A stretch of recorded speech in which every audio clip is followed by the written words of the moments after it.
નમસ્કાર મિત્રો, મારું નામ મીરા છે. હું 29 વર્ષની હતી જ્યારે મારા જીવનમાં અંધકાર છવાઈ ગયો. મારા પતિને કેન્સર થયું હતું અને લાંબી સારવાર છતાં તેઓ બચી ન શક્યા. તેમનું અવસાન થતાં મારું આખું જગત ઊંધું થઈ ગયું. તે સમયે મારી એક નાની દીકરી હતી, પ્રિયા, માત્ર 2 વર્ષની.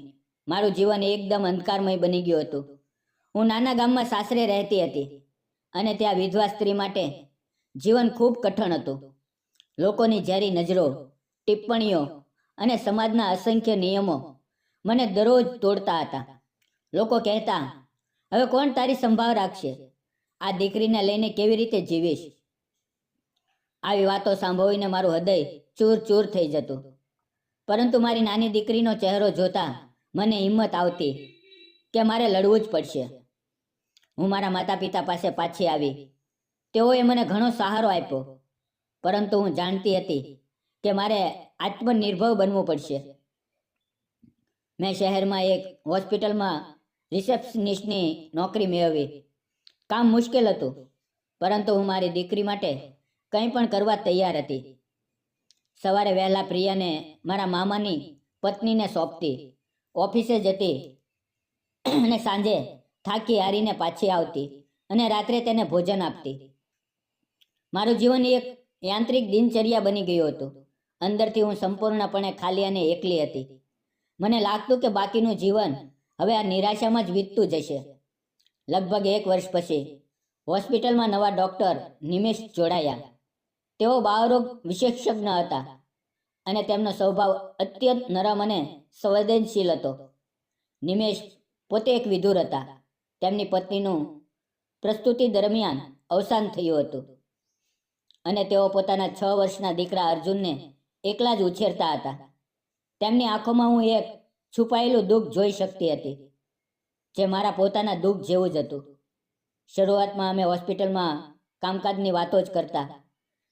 નિમેશ ડૉક્ટર ખૂબ સમર્પિત હતા અને બાળકો સાથે ખૂબ પ્રેમથી વર્તતા. એકવાર હું પ્રિયાને હોસ્પિટલ લઈ આવી, કારણ કે તેને તાવ હતો. નિમેશ ડૉક્ટરે તેને ખૂબ પ્રેમથી તપાસી અને દવા આપી. પ્રિયાને તેઓ ખૂબ ગમી ગયા. તે દિવસે તેણે મને કહ્યું, મીરા, તમે ખૂબ હિંમતવાળી છો. આ નાની દીકરી સાથે એકલા આટલું બધું સંભાળો છો, તે ખરેખર પ્રશંસનીય છે. તેમના શબ્દોએ મારા હૃદયને સ્પર્શી ગયા, કારણ કે ઘણા સમય બાદ કોઈએ મારી મહેનતની કદર કરી હતી. ધીરે ધીરે અમે મિત્રો બની ગયા. ક્યારેક લંચ બ્રેકમાં અમે સાથે બેસીને વાતો કરતા. નિમેશે મને તેમની પત્નીની વાત કરી, કેવી રીતે તેઓ જીવનમાં આગળ વધવા પ્રયત્ન કરી રહ્યા છે. પરંતુ અર્જુન માટે માતાની ખૂબ જરૂર છે. મેં પણ તેમને મારું દુઃખ વહેંચ્યું. તે ક્ષણોમાં એવું લાગતું કે અમે બંને એકબીજા વિના કોઈ પણ વાત કહ્યા વિના સમજી રહ્યા છીએ. એક દિવસ હોસ્પિટલમાં બાળકો માટે એક આરોગ્ય શિબિરનું આયોજન થયું. નિમેશે કહ્યું, મીરા, પ્રિયાને પણ લઈ આવજે. અર્જુન પણ આવશે, બાળકો સાથે રમી શકશે. હું તે દિવસે મારી દીકરીને લઈ ગઈ. ત્યારે નિમેશે અર્જુન સાથે પરિચય કરાવ્યો. અર્જુન ખૂબ શાંત અને ચિંતામાં દેખાતો હતો. પ્રિયાએ તેની સાથે રમવાનો પ્રયાસ કર્યો અને ધીરે ધીરે અર્જુન હસવા લાગ્યો. નિમેશે મને જોઈ અને તેમની આંખોમાં આભારનો ભાવ હતો. તે દિવસે મને લાગ્યું કે અર્જુનને માતાના પ્રેમની કેટલી જરૂર છે. થોડા સપ્તાહ બાદ નિમેશે મને ચા પીવા બોલાવી. અમે હોસ્પિટલ બહાર એક શાંત કાફેમાં બેઠા. તેમણે ધીમેથી કહ્યું, મીરા, હું તને ઘણા સમયથી કંઈક કહેવા માંગુ છું. તું ખૂબ મજબૂત છે અને તારી દીકરી ખૂબ સુંદર છે. હું પણ અર્જુન સાથે એકલો છું. મને લાગે છે કે આપણે બંને એકબીજાને સમજીએ છીએ. શું તું વિચાર કરી શકીશ કે આપણે એક નવો પરિવાર બનાવીએ?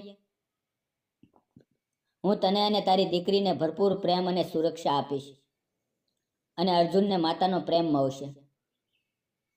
મેં થોડી ક્ષણો માટે કાંઈ જવાબ આપ્યો નહીં. મારું મન ભારે થઈ ગયું. એક તરફ મને ડર લાગતો હતો કે લોકો શું કહેશે. બીજી તરફ મારું હૃદય કહેતું હતું કે નિમેશ સાચા છે અને અમારે બંનેને આ નવી શરૂઆતની જરૂર છે. મેં ધીમેથી કહ્યું, નિમેશ, મને પણ તમારી સાથે રહેવું ગમશે, પરંતુ મારી નાની દીકરી છે અને સમાજ. નિમેશે મારો હાથ પકડ્યો અને બોલ્યો, મીરા, સમાજ હંમેશા કંઈક ને કંઈક કહે છે, પરંતુ અમારા બાળકોની ખુશી અને અમારું જીવન તેનાથી વધુ મહત્વનું છે. પ્રિયા મારી દીકરી બનશે અને તું અર્જુનની માતા બનીશ. આપણે મળીને એક સુંદર પરિવાર બનાવશું. તેમના શબ્દોમાં એટલી નિષ્ઠા હતી કે મેં હા પાડી. અમે થોડા મહિના બાદ એક સાદા સમારંભમાં લગ્ન કર્યા. મારા માતા પિતા ખૂબ ખુશ હતા. ગામના થોડા લોકોએ ટીકા કરી. દીકરી સાથે પરણી ગઈ, હવે નવા પતિ પર બોજ બનશે. પરંતુ નિમેષે ક્યારેય મારી દીકરીને બોજ નહોતી સમજી. તેઓ પ્રિયાને પોતાના હૃદયમાં સ્થાન આપ્યું અને હું અર્જુનની માતા બની. આજે અમે એક સંપૂર્ણ અને ખુશહાલ પરિવાર છીએ. પ્રિયા અને અર્જુન બંને ભાઈ બહેનની જેમ રહે છે. અર્જુન હવે પહેલા કરતાં વધુ હસમુખો અને આત્મવિશ્વાસુ બન્યો છે અને પ્રિયાને એક પિતાનો પ્રેમ મળ્યો અને અર્જુનને માતાનો સ્નેહ મળ્યો. થોડા સમય પછી અમે બંનેએ મળીને નિર્ણય લીધો કે નિમેષ હોસ્પિટલમાં કામ ચાલુ રાખશે અને હું એક નાનું શૈક્ષણિક કેન્દ્ર શરૂ કરીશ, જ્યાં બાળકોને ટ્યુશન અને સંભાળ મળે. આજે તે કેન્દ્ર સારી રીતે ચાલી રહ્યું છે અને અમે બંને મળીને અમારા બંને બાળકોનું ભવિષ્ય ઉજ્જવળ બનાવવા માટે પ્રયત્નશીલ છીએ. નિમેષે કેવો એક પતિ નહીં, પરંતુ એક સાચો સાથી, મિત્ર અને સહારો આપ્યો. તેઓએ મારી દીકરીને કદી પરાઈ ન સમજી અને હું અર્જુનને મારા પોતાના પુત્ર જેવો પ્રેમ કરું છું. અમારું ઘર હવે હાસ્ય, પ્રેમ, વિશ્વાસ અને આશાથી ભરેલું છે.